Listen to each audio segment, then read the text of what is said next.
Hello friends, welcome to my new channel doctor Krishna's homeopathy. આજે આપણે ભણીશું મસ્ક્યુલો ટેન્ડેનિયસ કફ એટલે કે રોટેટર કફ. હવે પહેલાં તો તમને ક્વેશ્ચન થાય કે આ શું નવું છે, રોટેટર કફ એટલે શું, મસ્ક્યુલો ટેન્ડેનિયસ કફ એટલે શું, આવેલું ક્યાં છે? તો બધા જ ક્વેશ્ચનના જવાબ તમને આ વિડીયોમાં જોવા મળશે. હવે પહેલાં તો આપણે પહેલો ક્વેશ્ચન ઉપર વિચાર કરીએ કે એ આવેલું ક્યાં હોય છે. તો એ છે ને આ જે બ્લુ દેખાય, આ વાળું બ્લુ, આ નહીં, આ વાળું બ્લુ, એની ફરતી બાજુ આવેલું હોય છે. હવે આ છે શું બ્લુ, એ તો કયો? તો ચાલો એ પણ હું તમને કહી દઉં. આ છે આપણું સ્કેપ્યુલા, આ છે આપણું હ્યુમરસ. હવે આ સ્કેપ્યુલા છે એની જે આ બ્લુવાળી હાઇલાઇટ કરેલી છે એ શું છે? એ ગ્લિનોઇડ કેવિટી છે, જે આવી રીતે હશે. અને ત્યાં આ જે બ્લુ છે એ હ્યુમરસનું હેડ છે, જે એ ગ્લિનોઇડ કેવિટીની અંદર આવી રીતે જોડાયેલું હોય છે. હવે આ ગ્લિનોઇડ કેવિટી છે એની ફરતી બાજુ 4 ટેન્ડન, એ ટેન્ડન કોના હશે? મસલના હશે. 4 મસલના ટેન્ડનની શીથ બનેલી હોય છે, જેને આપણે મસ્ક્યુલો ટેન્ડેનિયસ કફ કહીએ છીએ. હવે તમને નવો ક્વેશ્ચન થયો કે મેડમ આ ટેન્ડન શું છે? તો ટેન્ડન એ શું છે? તો મસલ હોય છે એની જે ઇન્સર્શન. હવે વળો નવો ક્વેશ્ચન, ઇન્સર્શન એટલે શું? તો કે જ્યાંથી ધારો કે આપણું મસલ છે એ અહીંથી સ્ટાર્ટ થાય છે, આ વાળી લાઈન છે ત્યાંથી સ્ટાર્ટ થયું એટલે કે ઉઈગું, આપણે ઉઈગું એવી રીતે નોર્મલી લેમેન લેંગ્વેજમાં આપણે સમજીએ કે ઉઈગું, તો એને આપણે અરાઈસ કીધું. હવે એ ક્યાંક જઈને પૂરું તો થશે ને. તો આ આખું આપણું મસલ છે. હવે જે આ અલગ એવું પતલું એવું કઠણ મસલ છે એ પોચું હશે થોડુંક, પણ આ જે ટેન્ડન છે એટલે કે આ અલગ એવું કઠણ આમ જ્યાં ઇન્સર્ટ થયું. હવે જે આ કઠણ છે ને એને આપણે ટેન્ડન કીધું છે, તો ઇન્સર્ટ થયું. હવે એ 4 ટેન્ડનથી આ મસ્ક્યુલો ટેન્ડેનિયસનો કફ બને છે. હવે આપણે વધારે ડિટેલમાં સમજીએ તો આ એવો આપણો નવો ડાયાગ્રામ. હવે જુઓ, આપણે પહેલાં પાછળથી જોશું. રેડી? આપણું સ્કેપ્યુલા આપણે સમજવું. આપણું સ્કેપ્યુલા છે. આ સ્કેપ્યુલાની આ વચ્ચે જે લાઈન દેખાય છે એ શું છે? સ્પાઇન છે, એટલે સ્પાઇન ઓફ સ્કેપ્યુલા. હવે સ્પાઇનની ઉપરની બાજુ સુપ્રા, સ્પાઇનની નીચેની બાજુ ઇન્ફ્રા. તો સુપ્રા સ્પાઇનેટસ, ઇન્ફ્રા સ્પાઇનેટસ. હવે એની નીચે એક મસલ છે ટેરેસ માઇનર. હવે આ બધાય ઇન્સર્ટ ક્યાં થશે? મેં કીધું ને હમણાં ઇન્સર્ટ થશે. તો ક્યાં થશે? તો એ બધા ઇન્સર્ટ થશે ગ્રેટર ટ્યુબરકલમાં. હવે આપણે એન્ટિરિયર બાજુ જોઈએ તો એન્ટિરિયર બાજુ આપણું એક જ મસલ છે જે અરાઇઝ થાય છે સ્કેપ્યુલામાંથી અને ઇન્સર્ટ થાય છે લેસર ટ્યુબરકલમાં. આ જે વ્હાઇટ દેખાય ને એને જ આપણે ટેન્ડન કીધું છે. હવે આપણે આગળથી જોઈ લીધું, પાછળથી જોઈ લીધું, હવે આપણે આમ સાઈડમાંથી જોશું. તો એના માટે આ છે, તો એમાં જુઓ, આ સબ સ્કેપ્યુલારિસ, આ ઉપરની સાઈડ હતું તો સુપ્રા સ્પાઇનેટસ, નીચેની બાજુ હતું તો ઇન્ફ્રા સ્પાઇનેટસ, અને આ રહ્યું ટેરેસ માઇનર મસલ.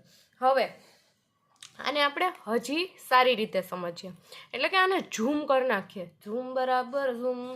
તો આ એવો આપણો નવો ડાયાગ્રામ. હવે જુઓ, દેખાય છે? આ છે આપણું સબ સ્કેપ્યુલારિસ.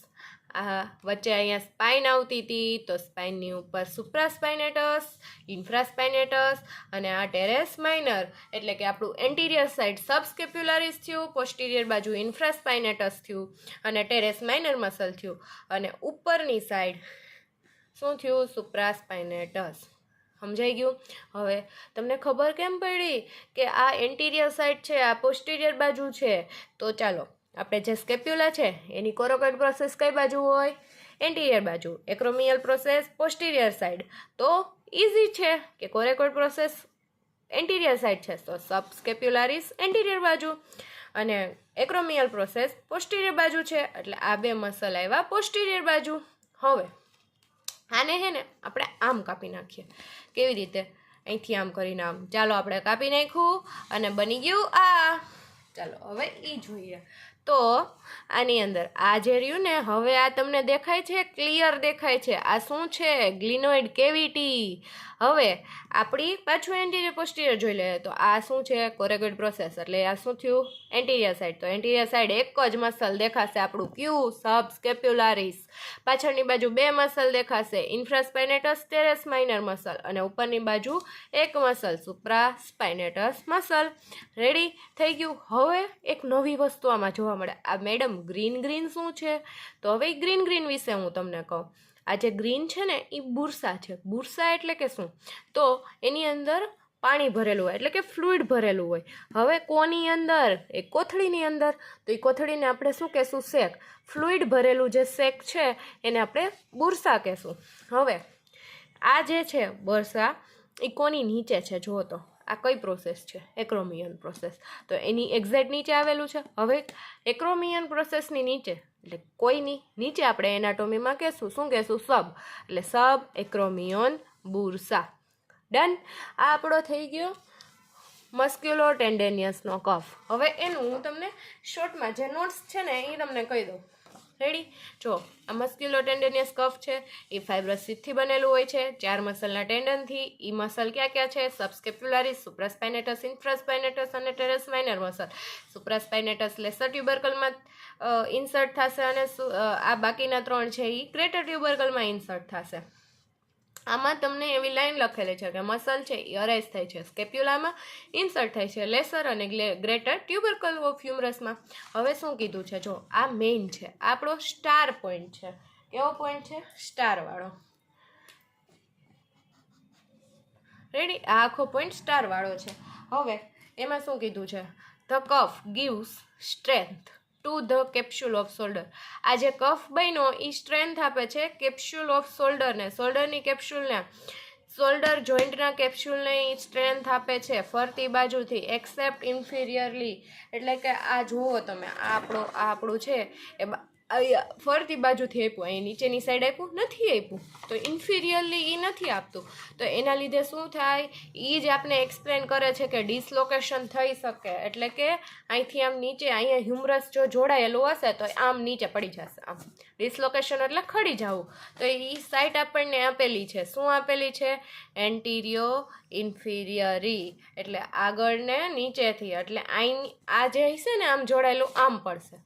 સમજાણું? અહીંથી પાછળ તો આ ટેરેસ માઇનર મસલ આવી જાય છે, અહીંયા આગળ એક સબસ્કેપ્યુલર સિવાય નીચેની સાઈડ નથી, તો અહીંથી આમ પડી જશે. સમજાણું? પડી જવું મતલબ કે ડિસલોકેશન થઈ જવું, ખડી જવું. સમજાણું?